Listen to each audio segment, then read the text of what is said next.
undead? Yeah, I saw them. Something about that meteor stirred them up.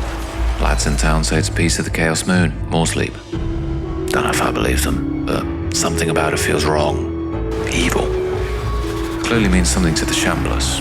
It weren't all one big group. I think there were two sides there. And it seems like they knew each other. Ugh, those of them that could think anyway. I think I recognize some of them from the old stories. Von Carstein's. The big one was Vlad. Had to be.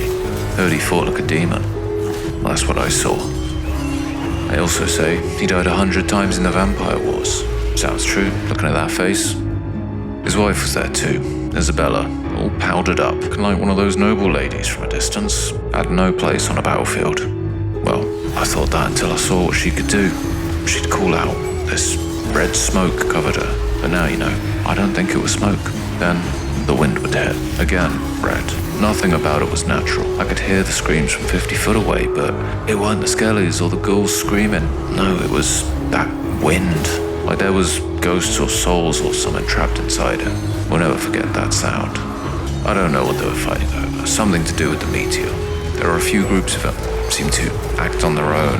The Shamblers were slow. There were bloody loads of them. They were fighting against these monsters. Big as 3 men they were. Had clubs the size of trees.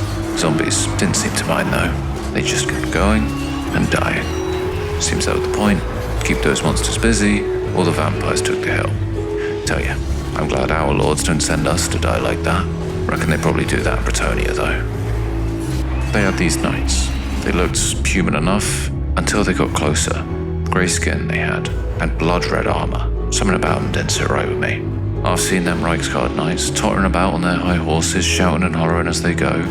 These weren't like that. They didn't make a sound. No trumpets, no cheers, no orders, just hooves, steel, bones. One of the ghouls was bigger than the rest. A Strigoi, I think that's what they're called. He looked smarter, or less mindless, I guess. Almost seemed connected to the others. He must have been the one the vampires came for. I saw them trade blows a few times. Definitely weren't keen on each other. The zombies kept a lot of the big ones busy. Even killed a few. Don't know how. I'm sure I saw one without a head. I thought that's how you got rid of them, taking off their head. Guess the lads were wrong about that one. The smell was rotten. They kept on coming until they just stopped. Slumped down as though they'd never been walking around at all. After that, the monsters tore straight up the hill towards the vampires. Thought I was about to see a legend being made. The death of the Von Carsteins. But they just kept fighting. Never seen someone take so much punishment. Spears, swords, clubs, claws. Nothing seemed to hurt them.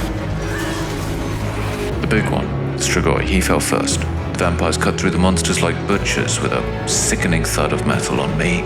And then it all happened in a heartbeat. The two of them were up against it all, and then they were alone, surrounded by blood and bodies. All the undead they came with, gone, but they didn't seem to care. The calm after it all was eerie, as though nothing ever happened. Thousands of bodies there were. It smelled worse than a Skaven burrow. After all that, the two of them just left. Tell you, I'm glad they didn't hang around. There's something evil in that place.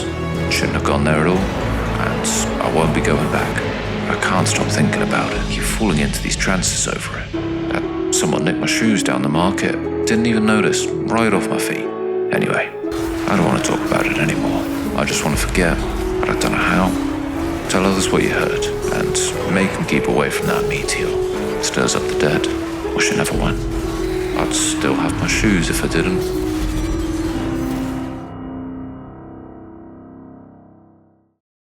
And those were the first-hand accounts of the battle for the Von Carstein ring. If you've made it to here, thank you for watching.